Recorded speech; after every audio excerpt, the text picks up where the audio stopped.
Hello student and welcome back in new lecture. Last lecture में जो है हम पढ़ना चाह रहे थे ट्रांसपोर्ट इन प्लांट वाला हमने चैप्टर स्टार्ट किया था। उसका हमने आपको कुछ जो बेसिक कंसेप्ट है वो हमने आपको बता दिया था। अब यहाँ कुछ इंपॉर्टेंट टॉपिक हमें शॉर्ट में करने हैं।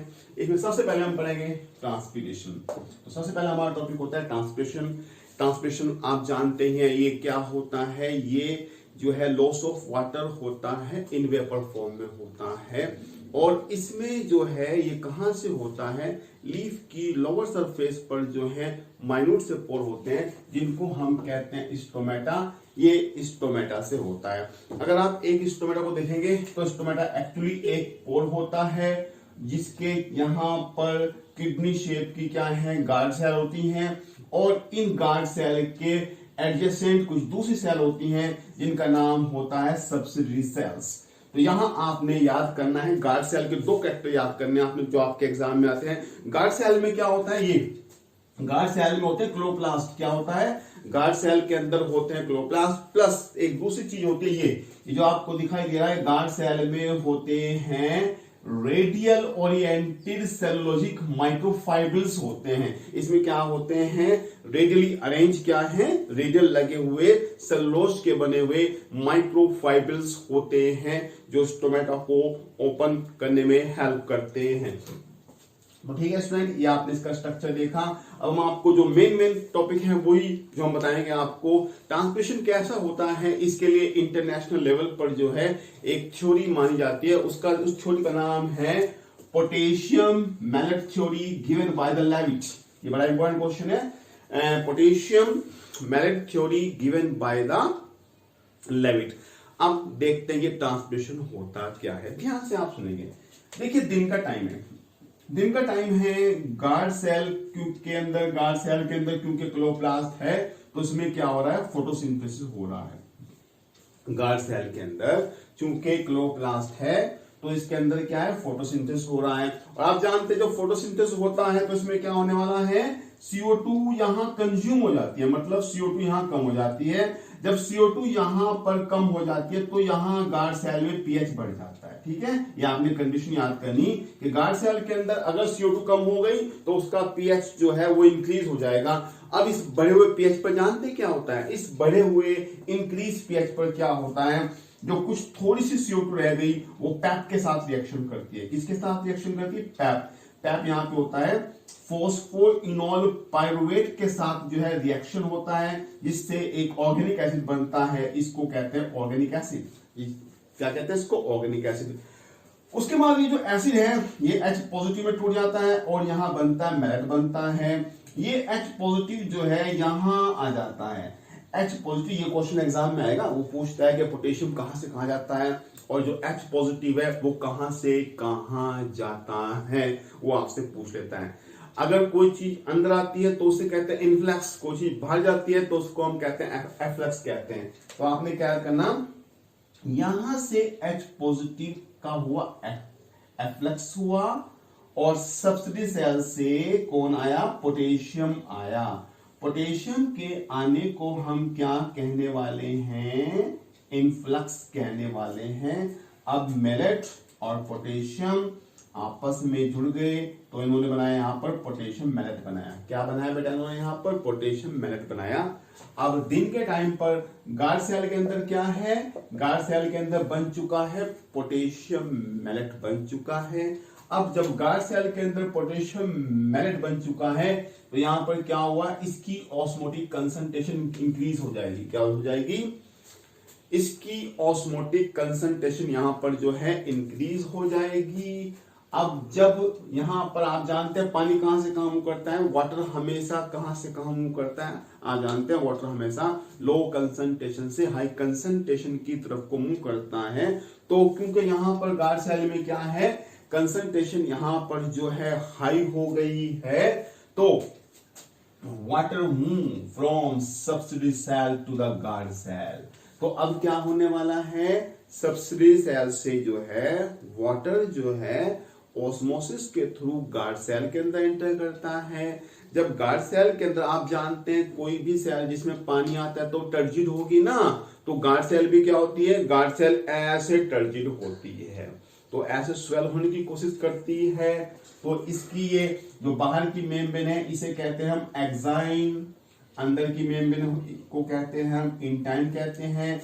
ये एक्साइन बहुत तेज के साथ में जो है ये बाहर चलती है और इसके साथ ये इंटाइन भी इस बाहर की तरफ को चलती है, और इसकी मूवमेंट में ये जो सेलुलोज के माइक्रोफाइब्रिल हैं ये भी इसमें हेल्प करते हैं। तो कुल मिला के बाद क्या होती है, टर्गर प्रेशर की वजह से ये स्टोमेटा जो है ऐसे ओपन हो जाते हैं। ठीक है, तो इस तरह जो है स्टोमेटा यहाँ पर ओपन हो जाते हैं। चलिए अब देखते हैं, जब नाइट हो गई तो फोटोसिंथेसिस तो बंद हो गया, उल्टा हो जाएगा।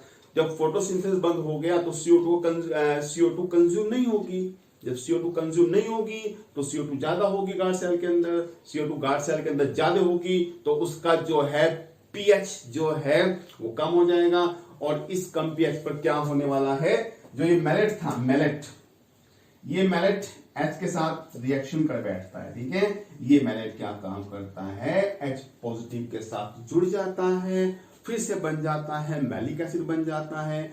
जब फिर से यहां पर मैलिक एसिड बन गया तो फिर अब की बार उल्टा हो जाएगा, ऑस्मोटिक कंसंट्रेशन क्या हो जाएगी, डिक्रीज हो जाएगी। ठीक है, ऑस्मोटिक कंसंट्रेशन डिक्रीज हो जाएगी as compare to subsidiary cell. तो स्टोमेटा के खुलने में वाटर कहां से आया था, वाटर जो है सब्सिडी सेल से आया था।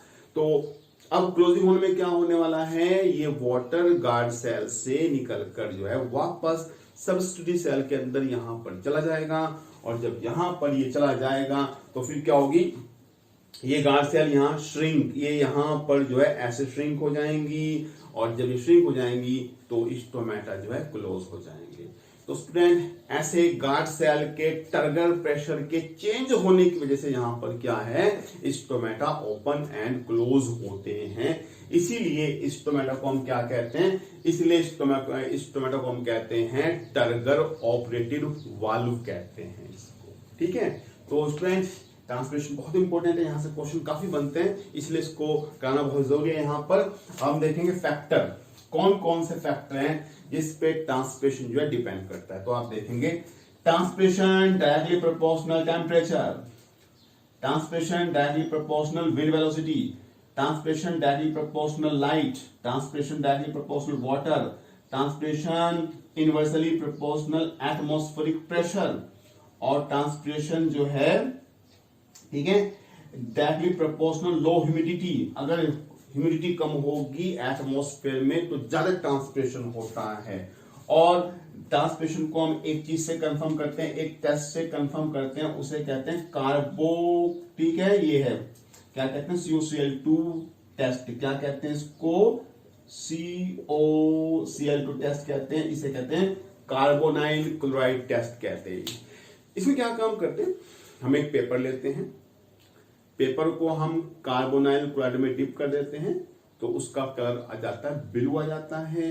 फिर हम जो हैं इस ब्लू पेपर को लीफ की सरफेस पर अटैच कर देते हैं, कुछ देर के बाद हम देखते हैं तो ये जो ब्लू कलर का पेपर है ये पिंक हो जाता है, क्योंकि कार्बोनाइल क्लोराइड की खास बात है जैसे ये मॉइस्चर के कांटेक्ट में आता है तो फिर क्या होता है, ये ब्लू से पिंक हो जाता है।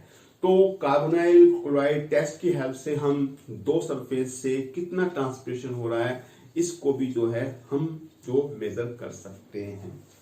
तो ठीक है स्टूडेंट, कुछ केमिकल ऐसे भी होते हैं जिन्हें कहते हैं एंटी ट्रांसपेरेंट, ये ट्रांसपिरेशन को कम कर देते हैं। ये क्या काम करते हैं, ये ट्रांसपिरेशन को कम कर देते हैं। जैसे पीएम में है फिनाइल मर्क्यूरिक एसीटेट, और एस्प्रिन क्या काम करता है, ये ट्रांसपिरेशन को जो है कम कर देता है। तो स्टूडेंट ट्रांसपिरेशन बहुत इंपॉर्टेंट है, आप इसको करें। ट्रांसपिरेशन के साथ एक टॉपिक और जुड़ा होता है, इसे हम कहते हैं गट्टेशन। जहां ट्रांसपिरेशन जो है loss of water in vapour form में है, वहीं गट्टेशन क्या होता है, loss of water in liquid form through specific pore होते हैं जिन्हें कहते हैं हाइड्रोथोड। क्या कहते हैं उसको, हम इसे कहते हैं, हम हाइड्रोथोड कहते हैं। Loss of water in liquid form through हाइड्रोथोड नोन एज द, इसे कहेंगे गट्टेशन कहते हैं। और इसके लिए कौन रेस्पॉन्सिबल होता है? इसके लिए रेस्पॉन्सिबल होता है पॉजिटिव रूट प्रेशर। इसके लिए क्या होता है? रेस्पॉन्सिबल होता है। कौन रेस्पॉन्सिबल होता है इसके लिए? पॉजिटिव रूट प्रेशर इसके लिए जो है रेस्पॉन्सिबल होता है। और guttated water is never pure. Guttated water जो है वो प्योर नहीं होता है। क्या होता है? गट्टेटेड वाटर जो है वो प्योर नहीं होता है, बल्कि उसके अंदर जो है ऑर्गेनिक इनऑर्गेनिक कंपाउंड का जो है मिक्सचर होता है। तो स्टूडेंट ऐसे आपने याद करना। यहां पर एक टॉपिक और आता है, ये ascent of SAP. Ascent of SAP, ascent of SAP का मतलब होता है रूट ने जो वाटर का एब्जॉर्प्शन किया है वो ऊपर तक प्लांट के अंदर कैसे चलता है, जबकि ग्रेविटी हर एक चीज को अपनी तरफ जो है खींचती है, तब भी ग्रेविटी के अगेंस्ट वाटर इतने टॉल ट्री में कैसे पहुंच जाता है। इसी बात को हम कहते हैं एसेंट ऑफ सैप। इसके लिए एक इंटरनेशनल लेवल पर एक थ्योरी चलती है, फिलहाल आप उसका नाम याद करना है, explain by transpiration pull theory given by Dixon and Joly. ठीक है, ये डिक्सन एंड जॉली नाम के साइंटिस्ट ने दी थी। ये 3 बातों पे है, जरा समझेंगे इसको, देखिए। एक है ये continuous column water, cohesive and adhesive force और ट्रांसपिरेशन पुल। इसको मैं आपको एक करके समझाता हूं, ध्यान से सुनना मेरी बात। देखिए यहां पर सबसे बड़ी बात क्या है कि प्लांट के अंदर वाटर का एक कंटिन्यूअस कॉलम है। मतलब ऐसा नहीं है प्लांट को जब वाटर चाहिए तब वो उसको जो है एब्जॉर्ब करेगा, ऐसा नहीं है, बल्कि प्लांट के अंदर वाटर का एक कंटिन्यूअस कॉलम रहता है। और ये कहाँ रहता है? जो जाइलम वेसल्स होती हैं, जो जाइलम चैनल है, जाइलम वेसल्स है, जाइलम ट्रैकिड्स है, उसमें क्या होता है, हमेशा पानी वहां पर भरा ही रहता है। ठीक है, और ये पानी क्यों भरा रहता है? क्योंकि इस वाटर के लेवल को, वाटर के चैनल को जो है मेंटेन करने के लिए 2 फोर्स लगे होते हैं। एक फोर्स हमारे पास में है, ये कोएसिव फोर्स होता है, और दूसरा होता है यहाँ पर एडहेसिव फोर्स होता है। कोएसिव फोर्स एक्चुअली वाटर के मॉलिक्यूल के बीच लगता है। 2 वाटर के मॉलिक्यूल दूर से ही एक दूसरे की तरफ अट्रैक्ट हो जाते हैं, क्योंकि उनके बीच में क्या होता है, हाइड्रोजन बॉन्ड होता है। ठीक है, हाइड्रोजन बॉन्ड की वजह से उसमें क्या हुआ, एक कोएसिव फोर्स हुआ, जिससे जो वाटर के मॉलिक्यूल हैं वो एक दूसरे की तरफ अट्रैक्ट होते हैं। और एक फोर्स और काम करता है, जैसे वो है ना जाइलम वेसल्स की जो वॉल है और जो वाटर का मॉलिक्यूल है, उन दोनों के बीच में भी जो है एक दूसरा जो है अट्रैक्शन का फोर्स काम करता है, तो उसे हम कहते हैं एडहेसिव फोर्स कहते हैं। तो यानी कि क्या हुआ है, ठीक है, तो ये 2 फोर्स जो हैं ये टेंसिल स्ट्रेंथ भी देते हैं और वाटर कॉलम को ब्रेक होने से रोकते हैं। अब स्टूडेंट आप ध्यान से सुनेंगे, इसमें जो सबसे इंपॉर्टेंट टॉपिक है ये है ट्रांसपिरेशन पुल। ट्रांसपिरेशन पुल क्या होता है, जरा ध्यान से सुनना आप मेरी बात। देखिए इसमें हम ये बताएंगे कि इस वाटर चैनल में वाटर ऊपर की तरफ क्यों आ रहा है, जरा ध्यान से सुनेंगे आप मेरी बात। देखिए आप जानते हैं एक ट्रीज के ऊपर 1000 ऑफ लीफ होती है, उन लीफ से जो है वो ट्रांसपिरेशन चलता रहता है। तो जब लीफ से जो है वो ट्रांसपिरेशन होगा, एक मैं आपको बात बताऊं, जैसे ही किसी सेल का वाटर लॉस हो जाता है ना, जैसे ही किसी सेल का वाटर लॉस हो जाता है ना, तो वो इस वाटर को जल्दी से जो है लेना चाहती है। तो इतनी सारी लीफ हैं, हजारों लीफ की सेल से पानी लॉस हो रहा है ट्रांसपिरेशन में, तो वो लीफ की सेल जानते हैं पानी को कहां से लेती हैं। वो लीफ की सेल जो है, जो पानी को जो है वो जाइलम वेसल से ले लेती है। लीफ के अंदर जो आपको वेन दिखाई देती है वो जाइलम वेसल ही तो है, वहां पानी तो है। तो जैसे ही लीफ की सेल का पानी ट्रांसपिरेशन में लॉस हो जाता है, तो फिर जानते क्या होता है, वो लीफ की जो सेल, मिजोफिल सेल मान लेंगे आप, मिजोफिल तो नाम सुना होगा आपने, जो लीफ की जो सेल है, जो मिजोफिल सेल है, वो जो वाटर का चैनल है वहां से पानी को ले लेती है। अब हजारों लीफ हैं, वो पानी को वहां से ले रही हैं, तो क्या होता है, अब बहुत ध्यान से आपको सुनेंगे, इस वाटर चैनल में एक नेगेटिव प्रेशर क्रिएट हो जाता है। क्या होता है बेटा, इसमें एक नेगेटिव प्रेशर क्रिएट हो जाता है। अब जब यहां पर नेगेटिव प्रेशर क्रिएट हो गया है तो इस नेगेटिव को जो है नॉर्मल लाने के लिए जो नीचे का जो पानी है वो अपने आप जो है पुल हो जाता है, उसको अपने आप जो है पैसिवली खींच लिया जाता है। तो इसीलिए जो है वो पानी लगातार जो है ऊपर चलता चला जाता है। चूंकि ये नेगेटिव प्रेशर जो है ट्रांसपिरेशन की वजह से हुआ है, तो इस नेगेटिव प्रेशर को हम कहते हैं ट्रांसपिरेशन पुल कहते हैं। और यही जो है वो एसेंट ऑफ सैप के लिए रेस्पॉन्सिबल होता है। मतलब यहाँ ट्रांसपिरेशन का एक सिग्निफिकेंस ये भी हो गया कि भाई ये जो है ये वाटर को जो है ऊपर भेजता है, एसेंट ऑफ सैप में हेल्प करता है। और वाटर अकेला तो नहीं जाएगा, वाटर अपने साथ क्या लेके जाएगा, वाटर जो है अपने साथ मिनरल्स भी लेके जाएगा। तो ट्रांसपिरेशन का यहाँ बहुत इंपॉर्टेंट है। नेक्स्ट हम टॉपिक करेंगे यहाँ पर बेटा ये ट्रांसलोकेशन ऑफ फूड। ठीक है, ये करेंगे हम ट्रांसलोकेशन ऑफ फूड करेंगे। आप जानते हैं लीफ जो है फोटोसिंथेसिस करती हैं और प्लांट के लिए जो है फूड बनाती हैं। पहले आप दो क्वेश्चन याद करेंगे। यहाँ जो फूड बनता है वो बनता है ग्लूकोज की फॉर्म में बनता है। ठीक है, फूड बनता किस फॉर्म में है, ग्लूकोज की फॉर्म में बनता है। ये क्वेश्चन बड़ा इंपॉर्टेंट है। लेकिन जब ये ऑर्गेनिक फूड प्लांट के अंदर एक जगह से दूसरी जगह चलता है तो वो सुक्रोज की फॉर्म में चलता है। किस फॉर्म में चलता है, डाइल्यूट सॉल्यूशन ऑफ सुक्रोज की फॉर्म में चलता है। और जब फूड को स्टोर होना होता है तो फिर वो स्टार्च की फॉर्म में इकट्ठा हो जाता है। मतलब यहाँ आपने याद करना, बनता ग्लूकोज है, चलता सुक्रोज है, और स्टोर किस फॉर्म में होता है, स्टोर होता है वो स्टार्च की फॉर्म में, वहां पर वो स्टोर हो जाता है। अब ये कैसे चलता है ये बात जरा आप समझेंगे। देखिए पहले क्वेश्चन याद करेंगे। ट्रांसलोकेशन फूड फ्लोएम के थ्रू होता है। किसके थ्रू होता है बेटा, फ्लोएम के थ्रू होता है। फ्लोएम में क्या होती है, सी ट्यूब होती हैं। और इस बात को एक साइंटिस्ट है मुंच नाम के साइंटिस्ट ने इसको बताया था। और इसकी थ्योरी को कहते हैं मास फ्लो। क्या कहते हैं इसको, क्या कहते हैं, मास फ्लो थ्योरी कहते हैं, या प्रेशर फ्लो भी कहते हैं। तो जरा ध्यान से सुनिए आप मेरी बात। देखिए होता क्या है, लीफ के अंदर जो है लगातार ग्लूकोज बन रहा है। जब लगातार ग्लूकोज बन रहा है तो लीफ की सेल के अंदर क्या हुआ, लीफ की सेल के अंदर क्या हुआ बेटा, कंसंट्रेशन ज्यादा हो गई वहां पर। तो जब लीफ की सेल में जो है ग्लूकोज बनता है तो वहां पर कंसंट्रेशन वहां पर ज्यादा हो गई है। तो आपको पता है ना कि ये जो सी ट्यूब है इसके साथ में एक सेल और होती है, उसको कंपेनियन सेल कहते हैं। तो ध्यान से सुनेंगे आप मेरी बात, क्या होने वाली है, लीफ की सेल में जो फूड बनाया है, पहले वो फूड कहाँ आना है, पहले वो फूड आता है कंपेनियन सेल में। कहाँ आता है, कंपेनियन सेल में आता है। और ये एक्टिव प्रोसेस है, इसमें जो है एनर्जी लगती है। यानी कि जो लीफ की सेल है वहां से फूड बेटा पहले कहाँ गया है, वहां से फूड कहाँ गया बेटा, वो आ गया है कंपेनियन सेल के पास में आ गया है। और कंपेनियन सेल से फिर वो कहाँ गया, फिर वो जो है सी ट्यूब में आ गया। अब सी ट्यूब में एकदम से कंसंट्रेशन ज्यादा हो गई।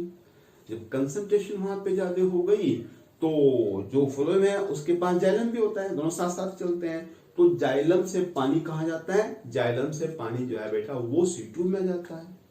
अब जाइलम का पानी सी ट्यूब में आया, ग्लूकोज वहां पे था ही, तो वो क्या बन जाता है, वो फिर एक सॉल्यूशन बन जाता है। क्या बन जाता है, फिर वो एक कंसंट्रेटेड सॉल्यूशन बन जाता है वहां पर। अब इसका जो है प्रेशर ज्यादा होता है, और आपको पता है कोई भी लिक्विड अपने हाई प्रेशर से लो की तरफ को चलता है।